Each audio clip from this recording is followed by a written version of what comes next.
This was a great stop, and now we have a fridge full of really nice fresh vegetables, which is great. Picked from right there. It's funny, yesterday we picked them and then I immediately walked back to the RV and made a big delicious salad. Very neat. Okay, so now we're gonna go get gas, head to a park, because we can't check into the state park for a few more hours. I think it's like 3, so we gotta go kill some time somewhere. We left the Newberry area and slowly made our way northwest of Gainesville toward Gilchrist Blue Springs State Park. And it was a cloudy day, so we didn't really mind. We had to spend a couple hours sitting behind a gas station waiting for check-in time. And luckily, as it got closer to check-in, the sky became blue and it really started to warm up, so good for swimming. Continue on Northeast County Road 340 for 1 mile.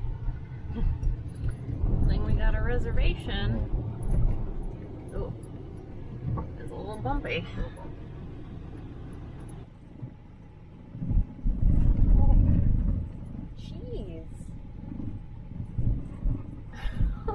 Better over here. Oh no, that's terrible. The poor Scamp, I was like, oh, we're only going to be there in a couple minutes. I didn't, like, tie things down that hard. Should have known better. It's a pretty long road. Yeah. That bumpy road is not keeping anybody out. Yeah. It is super busy. This was one of the first really warm swimming days of the year, and it was a Sunday afternoon, so the swimming area and the day use area were absolutely packed. It was very busy. We went over to the small campground, and luckily we did have a site. There was a little bit of confusion with which site we were supposed to be on.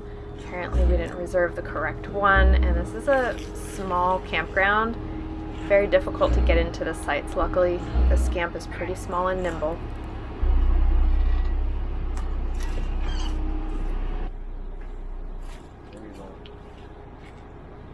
Luckily, we are here. We stopped at the ranger station to check in, and the site that we had booked is apparently a tent-only site. And I told Pat, like, I remember checking it over and over. I mean, I looked at so many campsites when I was trying to book this.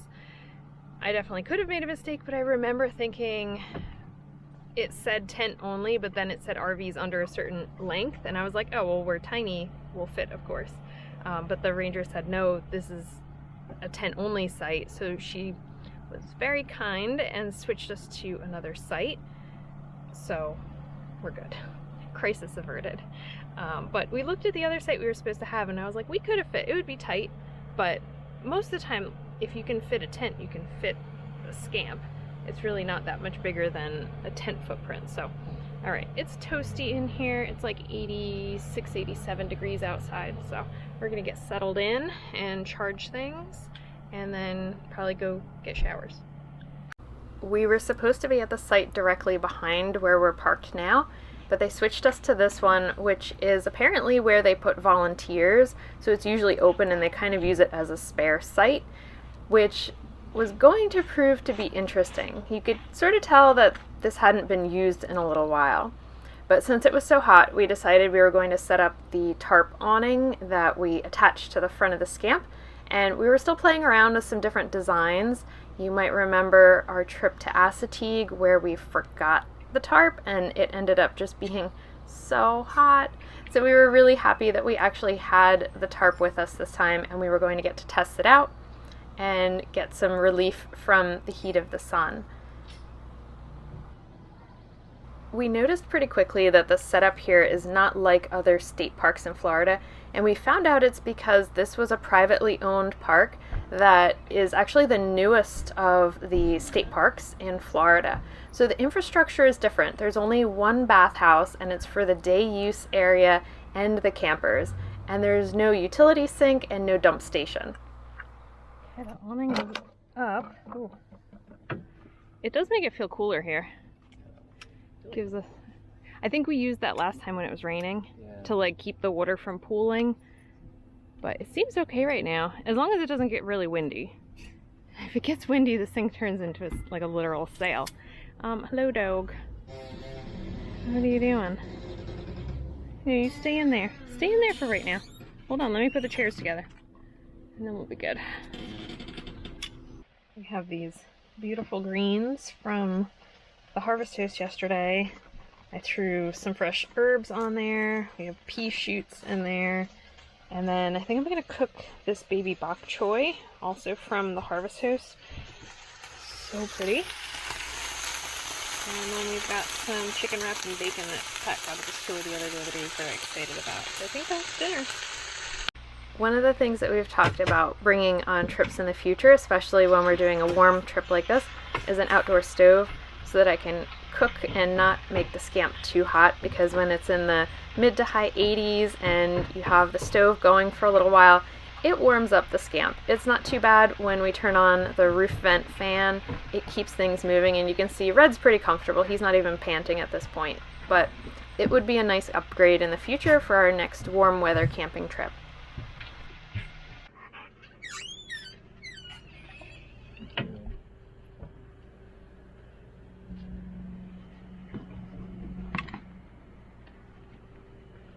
Not a bad spot to eat dinner.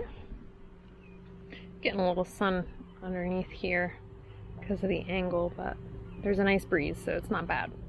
As we sat down to eat dinner, the campground was starting to calm down a bit.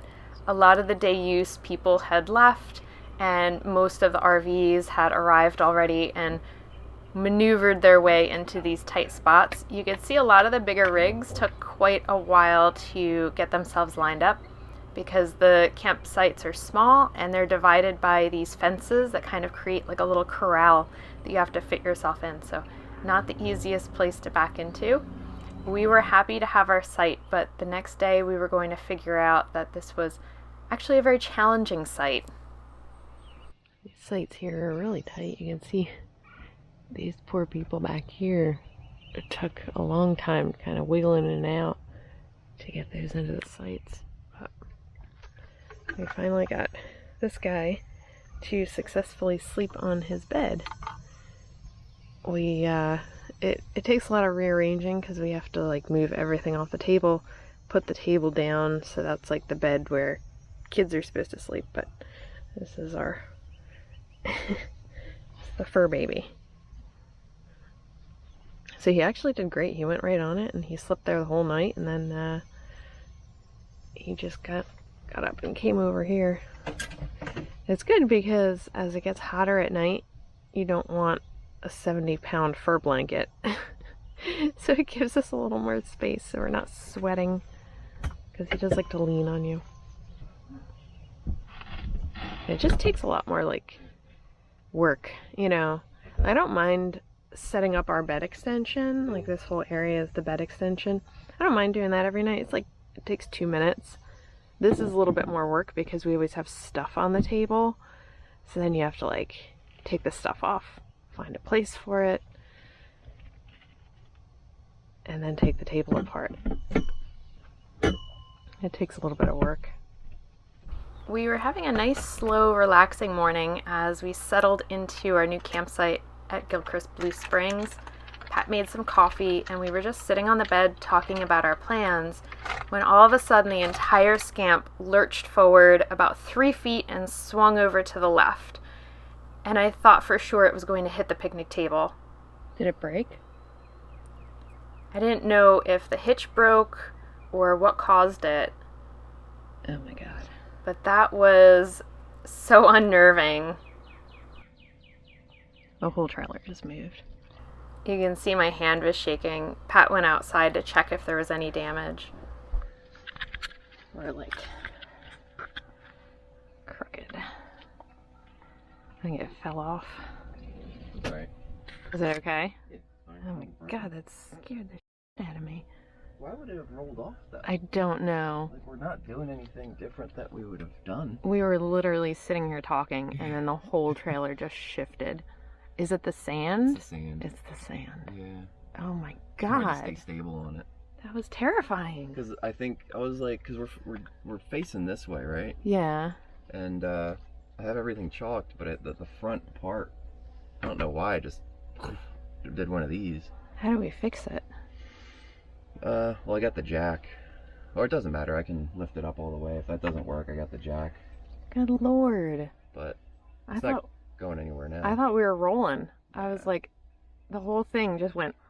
Yeah, they're very uneven.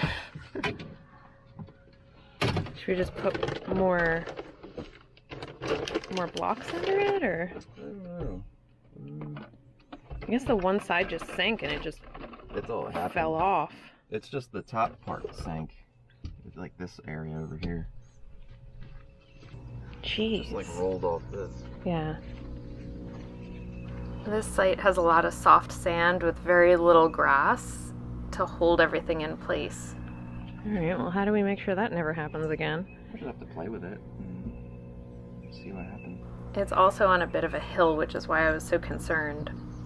It's a hard thing about camping on sand. On a good note, the awning is still up. So we did a good job on that. God, that's a terrible feeling. Feels like an earthquake. Yeah, the whole thing moved. And it felt like it was just gonna go. Thank goodness our chalks did their job, but you can even see it's like, it moved over to that side. Yeah. Super unlevel. You alright, Red? You didn't even care. He's like, I don't know, I don't care, I'm still in the bed. Alright. Okay, let's put the bed extension away and get things in here situated. So this is our bed extension. It's like the simplest thing ever. We really walked into Home Depot and got a board of wood and then had them cut 3 legs, and I stuck Velcro on them, so. And there's the Scamp cushions. I started putting everything away because Pat wanted to hook up and completely reset the trailer so this didn't happen again. This one goes back into the seat. This one, for mine, I don't even put the seat the way it's supposed to be anymore. I just kind of put it sideways because that's how I usually sit. Move the sheet back. No, Red, wander out.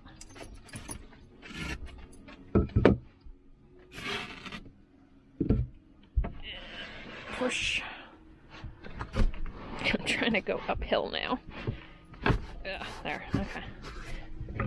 And these go under here. And that's it.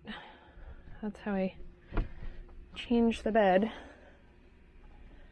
And then we have all of our room to walk around again. Okay. How's it going? Alright. Do you have a plan? Yeah. Okay. We ended up taking off the awning and just resetting the whole thing. Pat hooked up, repositioned it. I don't know, it's so tricky because now this is on the soft sand and we're pretty high. Like this site's really uneven, so the front is really high. And I think that's part of what the problem was, but he reset this onto where the grass is so it has a little bit more stability because it was in that soft sand and the bottom just sunk right in, and then the slope of the site kind of goes this way, so the whole trailer just went that way. Yeah, I don't know, I still don't trust it because this ground is so soft. We're just gonna have to keep rechecking it, but there's really no other spot that we could work it into that would be any better. What an eventful morning. We reset the Scamp and had to take the awning down, and then as we were putting the awning back up, Patrick had an idea to do a slightly different configuration, and I think it's better. It's actually a lot more stable. So we switched the poles to be in the back corners there and kind of dog-eared the sides down, because what happened yesterday was the sun was coming from there and it was coming right in. So now this will give us a little bit more protection from the sides, and it just seems more stable, like the wind isn't catching it as much. And we're just using the one suction cup right in the middle to hold that line.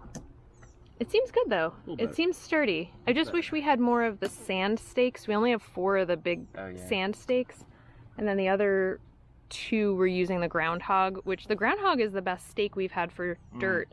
But with sand, it's a whole different ballgame. And some of the areas of the sand here are so soft, as we found out this morning.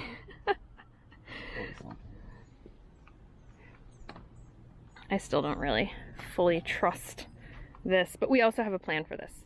We did some thinking about the leveling block situation, and we're gonna get another set of the leveling blocks when we pass a camping store next time. Looks good? Yeah, that's perfect. Okay, so we got shade. It's getting hot now. Like now it's really starting to get toasty out. If it rains, we don't have to worry about it pulling. It's already set up for rain. Mm-hmm. Good job. Good ideas. So it's funny that one piece of equipment, or 2 pieces of equipment, change it all. Like to bring this extra pole. Oh, that pole, yeah. And the extra paracord. The paracord is great. I'm so glad I brought that paracord. I just got a roll of it because paracord's one of those things you can like use for all sorts of stuff. But here's the thing, it's orange, so you don't run into it during the day, and then all these little things are like reflectors, so you won't run into it at night. Because I don't know about you, but I've tripped over many a guy line. Like got your toe stuck on it. They're black. They have a little reflector, but they're still black. Yeah, but they're still harder to see. So I like the orange. Should probably replace them with orange anyway. But we're gonna get a second set of the leveling blocks so that we can build a wider base to distribute the pressure more, because the sand is so soft. If you put too much pressure on one particular area, you're just gonna sink. It's sort of like a snowshoe kind of thing, where if you don't want to sink into the snow, you distribute your pressure. We'll use the extra leveling blocks to distribute our pressure better. Even over here, we could build like a wider base so that the tire wouldn't be putting so much pressure on one particular spot, and I think that would solve our problem. But we have never camped at a spot that has such soft sand and you're on a slope. Like usually sandy spots are by the shore, you're pretty flat, but this one, it's the slope and the soft sand that got us. That combination was not good. Oh, it's holding it with the breeze. All right, good job. For now. Oh, yeah. Yeah, it's okay. Probably won't take a thunderstorm, but... No, definitely not, but... We don't care if it falls, it doesn't matter. It's okay, it won't damage anything, that's the good thing. Well, that was quite a bit of excitement for our first day at Gilchrist Blue Springs. There are some beautiful springs here. We didn't get to check them out in this episode, but we will share that with you in the next one, and believe me, it is worth the wait. They are amazing. Thanks so much for coming along with us on this adventure in northern Florida, and we will see you in the next one. Well, you worried about you and me, the injustice, the next president to be, the news and what you hear, your career. It's time for you to face those fears, and it's all fair to be aware, and I'll be there, so don't be scared.